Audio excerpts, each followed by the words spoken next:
Once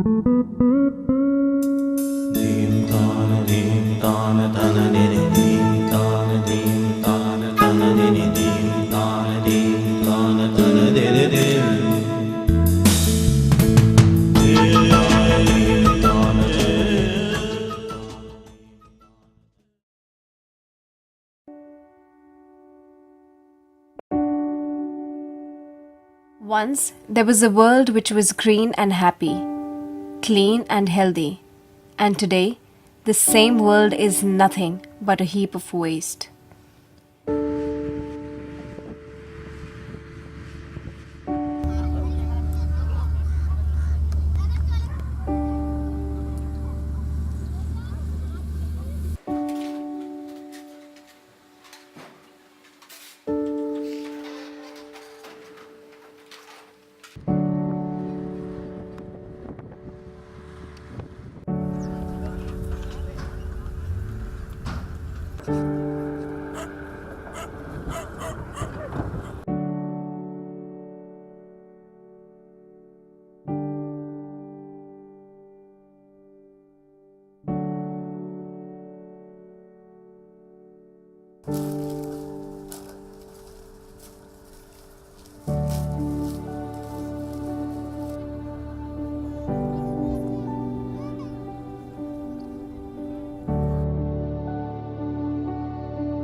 Every day, Delhi produces almost 9,000 tons of solid waste packed into plastic bags and loaded onto the trucks to be sent away on a journey to reach its final destination, where it rests forgotten.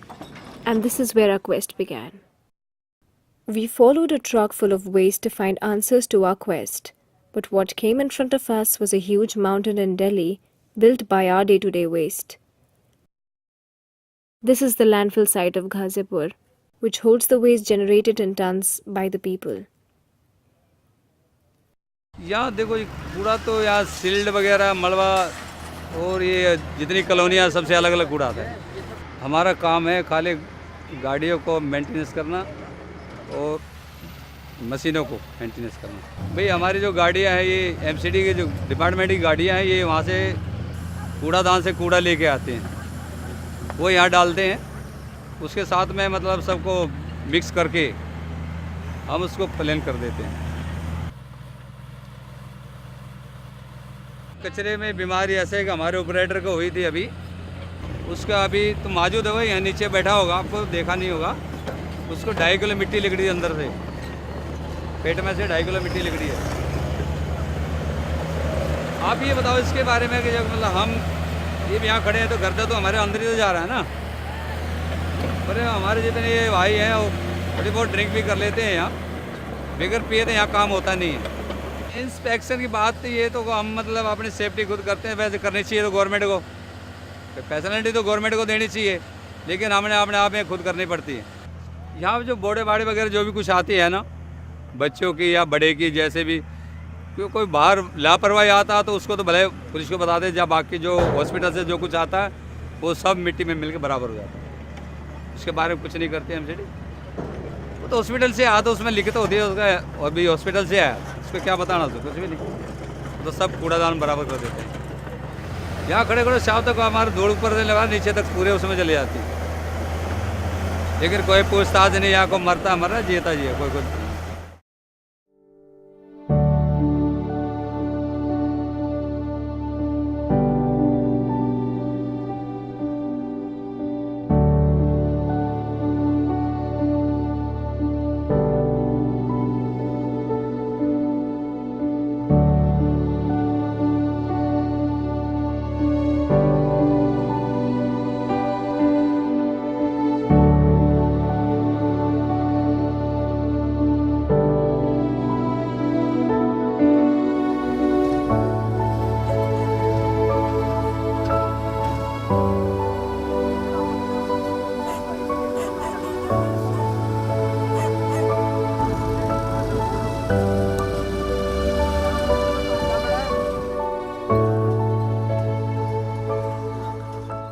I have been researching in different areas related to waste management, and if you look at specifically problems associated with municipal solid waste management, uh, it is estimated that country generates around 42 million tons of municipal solid waste every year, and of this, bulk of it goes to the landfill sites for disposal. And what happens is, when you dispose the waste in landfill, the organic content of the waste undergoes anaerobic decomposition, and it results into emission of landfill gas.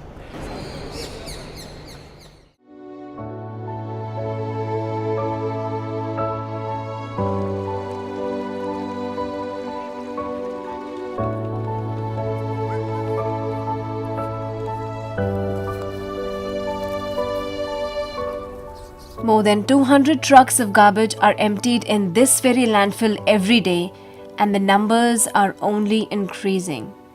This large amount of waste contains waste from household, construction, biomedical, and even recyclable waste to animal body parts.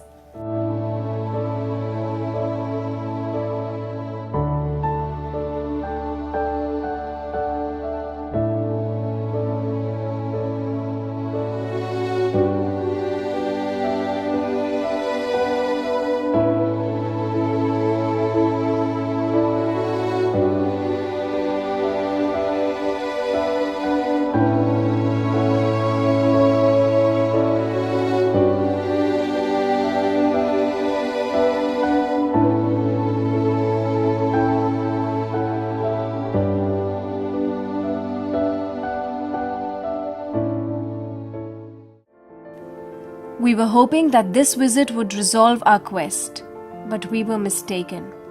It only led us to further questioning. Who is responsible for it? How is the whole process managed? What are the legal aspects involved in it? And a lot more. We decided to explore the issue further and met a legal consultant working in this sphere of environment. If we talk about the municipal rules, we have a municipal solid waste handling rules. In that rules, you have a provision that the municipality is responsible for collection of waste and disposal of waste.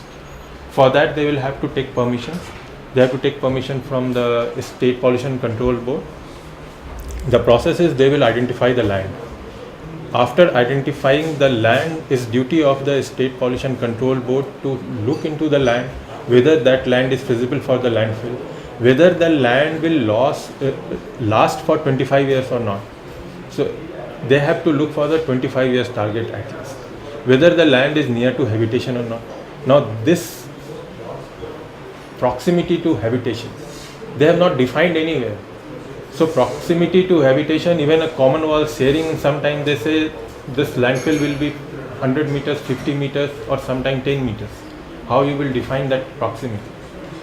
For example, the case of the Bareilly which we are talking about. The case of the Bareilly, they have the solid waste management plant sharing common boundary wall with the university. Now 5,000 students who are studying there, they are affected every day. Means they are enrolled there, they are staying, and after that, government decided that we will go ahead with the solid waste management plant at that site, and that also is not marked as per the master plan. The case of Invictus University has been an eye-opener for many who believed that the city's landfill could never affect them. Situated in the city of Bareilly, the university is fighting for a clean environment for its students, as they believe that a healthy mind resides in a healthy body.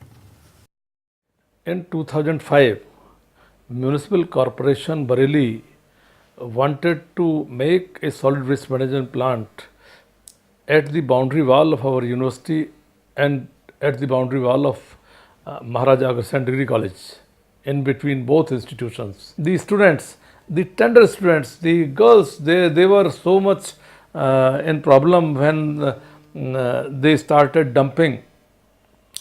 At about 50,000 tons of solid waste were dumped there. So we have faced, and the students, so many students were felt ill. They were sent to hospitals because of that bad odor and bad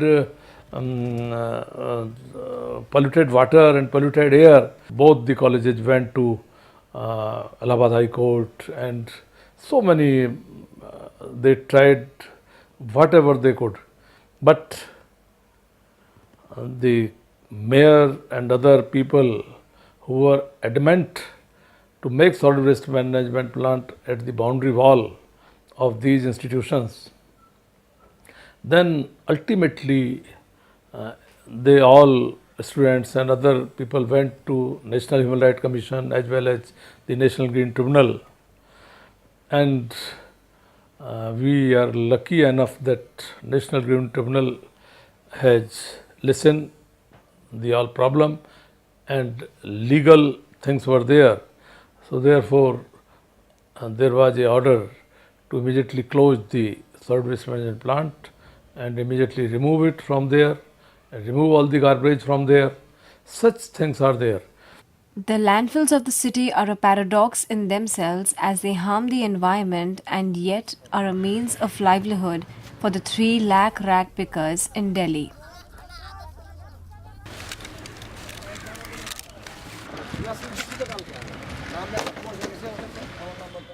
While exploring the heaps of garbage, we came across a number of rag pickers who were busy looking for items that could be sold in the market and could provide them with some money. We tried talking to them, but they were hesitant to speak on camera. Their daily routine involves collecting and segregating waste as they try to find some substance in their lives.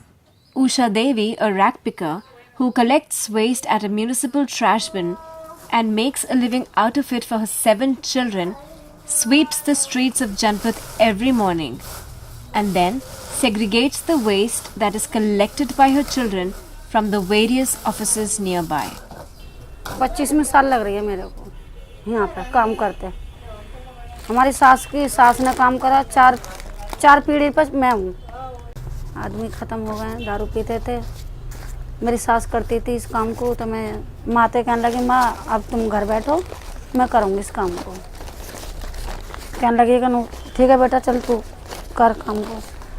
मैं सवेरे ही आ जा कर रही, पहले तो जब मेरे साथ भाई काम नहीं करता था, सवेरे आ जा कर रही मैं 7 बजे 6 बजे यहाँ पर आ जा कर, यहाँ से लेकर वहाँ तक मार्केट में झाड़ू लगानी सारे में, फिर पाउडर छिड़कना, मतलब अफसरन की सफाई तो दिखेगी। माता सुंदी रोड लेकर जाते हैं सलीम के पास, वहाँ पे बिकता है ये कूड़ा, जब वो खर्चा पानी करते हैं बच्चे को। शाम के टाइम 4 बजे हमारी गाड़ी आ जाती है, हम तो रोज़ के रोज़ देते हैं। इकट्ठा अच्छा नहीं लगा ना, गंदगी अच्छी लगेगी कोई, हम रोज़ के रोज़ साफ कर देते हैं। एक बोरी में सफ़ेद डालते हैं, एक बोरी में ये डालते हैं मिक्स, और ये जाता है 2 नंबर। गुड्डी अलग जाती है, अलग अलग बोरे में 5-7 बोरे बन जाते हैं।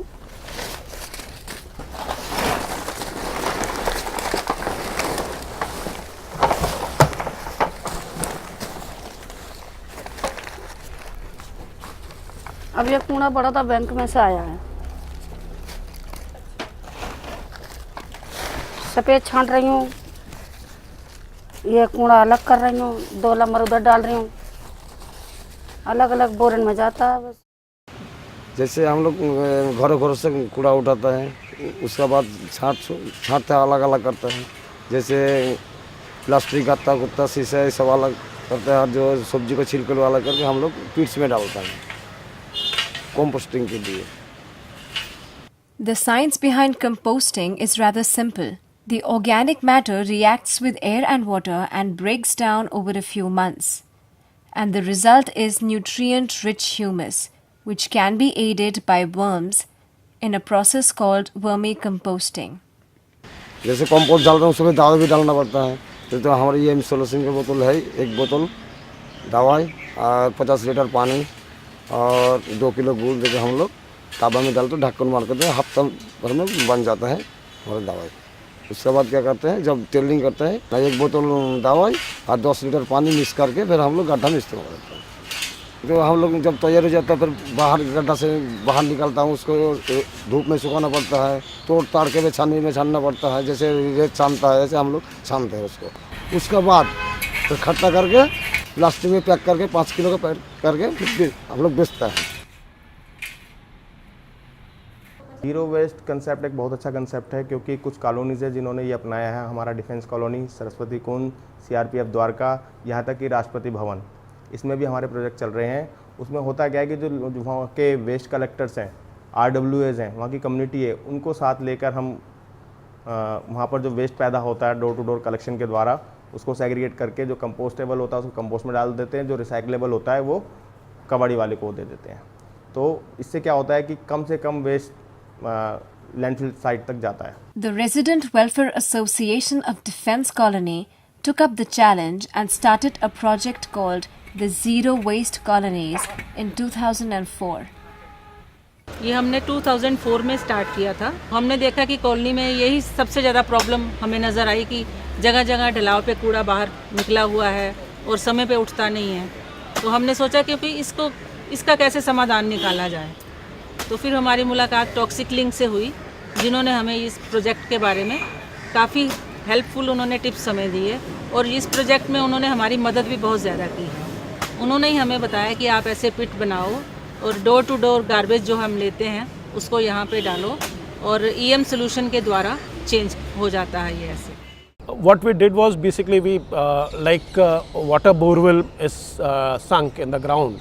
We similarly sunk a gas borewell on the Okhla landfill site, and what we do is once we sink this borewell, we extract the gas by providing vacuum or operating blower, and then this gas is cleaned because it contains, since it's coming underground, it contains certain amount of moisture, and depending on gas constituents it also contains certain amount of traces of hydrogen sulfide, both of which needs to be removed if the landfill gas is to be used for some gainful purpose.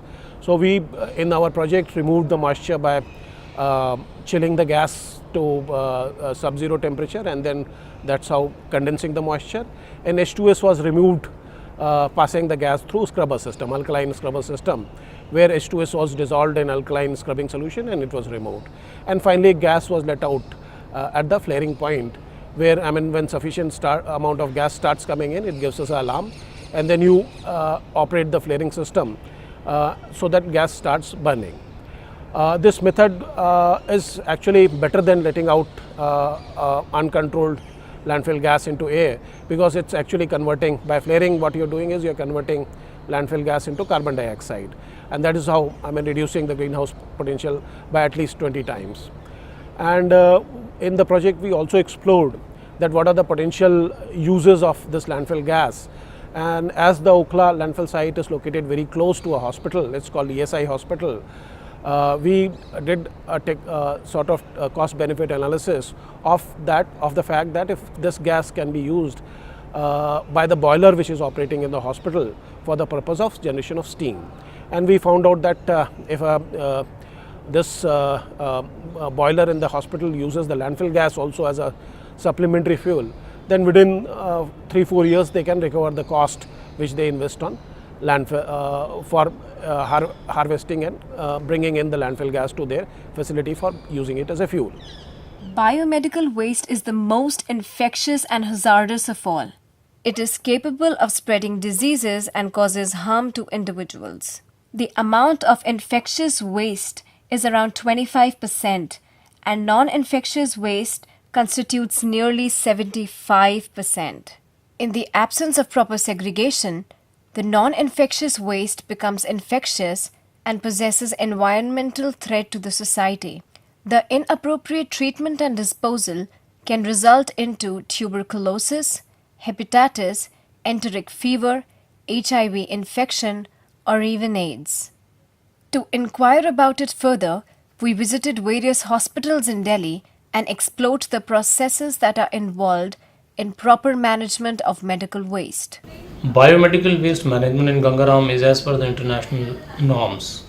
We have a regular demonstration by the microbiology department as well as the administration, both for the paramedical and medical staff, which trains us and does tell us about the exact regulations about how to dispose of these various types of materials which are available in the wards. I think any hospital which is NABL accredited, any hospital which is ISO 9002 will certainly follow the same regulations. But I think the difference may be that it may not be implemented in the true spirit of what it is intended for. But short of that, I think most of the hospitals which are ISO 9001 certainly will be handling it in the same manner as we are doing. All biomedical waste is generated where the doctors are available, where the patients are available, and where the nurses are available. So these bins or these containers are not put in isolation. So wherever the CCTV cameras are installed to monitor the activities of the paramedical and medical staff, in addition, as a bargain, this is also monitored. So there is no, obviously there cannot be a separate CCTV to monitor only the bins alone. So you have to monitor the individuals who are working for the bins, not the bins alone. Since in any case the disposal was being done, now it is a regulatory and a statutory requirement on the part of the hospital to dispose of your waste in a regular manner. Now it is done through a more organized and systematic manner. That is, you have different containers of different colors and different containers having different components of infected material versus plastic material versus infected gauze pieces. So I think cost is not a big issue, but a systematic approach of disposal is a bigger issue. Mismanagement, you see, it's very easy to dump the whole substance and whole stuff you have in front of you in one dustbin. It's very easy to dump it. It requires slightly more rigorous exercise to separate it out and place it out in different containers. But it is a question of getting used to it. It is like being disciplined on a road which is heavily trafficked by the different types of vehicles. So if you are disciplined, you may be able to snail through the same road quite efficiently. So it's just a question of getting used to it. Once you are used to it, I don't think it is a cumbersome process. Transportation के लिए 3 colour coded beans का use करते हैं, एक yellow, blue and black. उसके बाद जब हम सारा वेस्ट कलेक्ट कर लेते हैं तो ट्रॉली वॉशिंग एरिया पे लेके आते हैं और ट्रॉली वॉश करते हैं एवरीडे 2 टाइम्स। हमारा जो वेस्ट होता है उसके लिए 3 रूम स्टोर किए गए हैं। येलो के लिए अलग स्टोर रूम है और ब्लैक के लिए अलग और ब्लू के लिए अलग। ये सारा वेस्ट जो है ब्लू और येलो हम बायोटिक सॉल्यूशन को सेंड करते हैं और जो गार्बेज है हमारा म्यूनसिपल वेस्ट को जाता है। हर एक बैग पे हम स्टिकर लगाते हैं जिस पे हॉस्पिटल का नाम होता है, वार्ड्स के नाम होते हैं, डेट होता है और किस लोकेशन से आया वो सारा सब कुछ मेंशन होता है। After several days of research, we found out about Delhi's e-waste adda, which is Mustafabad. ये बाहर से कंपनियों से माल आता है, जैसे कि कोडेक है, कैनन है, HP है, सैमसंग, डेल वगैरह। इसके टेंडर भरे जाते हैं या फिर इकट्ठा होकर कहीं पर भी ऑफिस में या फैक्ट्री में, वहाँ से हम इसकी पूरी लोड उठाते हैं और वहाँ से लाकर यहाँ पर अपने गोडाउन वगैरह पे इसका सारा सामान अलग अलग करते हैं। स्क्रैप जो होती है वो सब हम ऐसे यहाँ पर लाते हैं और कुछ माल हमारा जो एक्स्ट्रा रनिंग में होता है वो नेहरू प्लेस वगैरह, राजस्थान वगैरह यहाँ पर चला जाता है। बाकी जो स्क्रैप होता है सारा वो हम सब तोड़ देते हैं, अलग अलग करते हैं। जैसे इसका बोर्ड है, PVC है और इसका वायर है और लोहा है, वो अलग अलग चला जाता है। अब जैसे बोर्ड है, ये बोर्ड यहाँ से मुरादाबाद वाले लेना आते हैं, जो मुरादाबाद बोर्ड चला जाता है उसका वो वहाँ पर जाकर सारा सामान अलग अलग करते हैं। IC वगैरह और जो बोर्ड वगैरह है वो सब अलग अलग होता है। यहाँ पे जो है अब हम लाते हैं तो हमसे दूसरे PVC वगैरह ले जाते हैं, वे अपनी फैक्ट्री में ले जाते हैं, इससे कटिंग करते हैं। कटिंग करने के बाद में वो बाहर कीर्ति नगर वगैरह जाती है, वहाँ जाकर फिर दोबारा नई बनती है, उसके बाद फिर नया बनकर मार्केट में माल आता है। हमें इस काम से कोई दिक्कत नहीं है, कोई प्रॉब्लम नहीं है, क्योंकि हम लाते हैं सब स्क्रैप में। और जो मान ली दिक्कत तो उसे होगी ना, जैसे कि आपने कोई प्रिंटर लिया या मैंने नया प्रिंटर लिया कोई, अब प्रिंटर तो इतना सा है, उसकी पैकिंग इतनी बड़ी कर दी या थर्माकोल वगैरह लगा दी, पॉलीथीन वगैरह लगा दी, तो हमारे काम की थर्माकोल नहीं है, पॉलीथीन नहीं है, डब्बा नहीं है, हमारे काम का सिर्फ प्रिंटर है। अब वो हमारा प्रिंटर जो इतना बड़ा होगा वही हमारे ऑफिस में रखा जाएगा। जो डब्बा होगा उसकी स्क्रैप होगी, जो थर्माकोल वगैरह होगी, पॉलीथीन वगैरह होगी, उसे हम उठाया बाहर ऐसे ही फेंक दिया।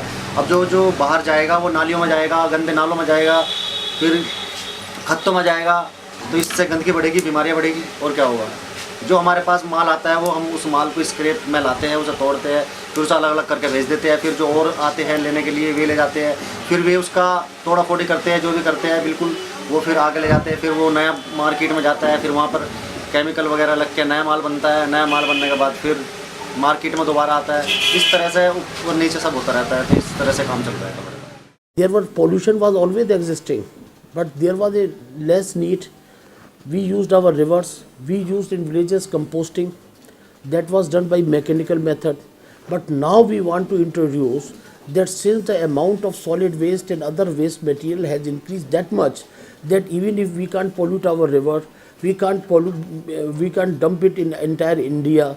So we need that some laws should come into effect. Therefore, earlier the development started with the Supreme Court of India. Supreme Court of India gave the directions in the case of MC Mehta. After that, the directions of the MC Mehta, it was need that we should codify the law. Whereas we were under the pressure of the world community. There was a 1972 Stockholm Summit.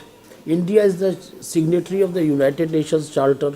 Once we signed, immediately we enacted a law which was wildlife laws. We enacted the laws in Environmental Protection Act 1986. Under that law, and there is an act, but to run that act, there are certain rules. It should be a part of the MBBS curriculum program. इस काम से कोई problem नहीं है, problem उस बंदे को होगी जो इस लाइन से बिल्कुल हटकर है। आप अपने वातावरण को स्वच्छ और सुंदर रखिए। अगर हम छोटी छोटी आदतें अपनी बदलें तो हम बहुत कुछ बदल सकते हैं। आग का अपना पराया नहीं होता, ये कहाँ जानते हैं आग लगाने वाले। This issue seems to be of meager importance in a world which is moving at an extremely fast pace. But in reality, it has the immense power to help the humankind save the environment. After all, we get what we sow. A little effort on our parts can make a massive impact on the world we live in. For all we know, the earth itself might become our hell, which we leave behind for our children and generations to come by.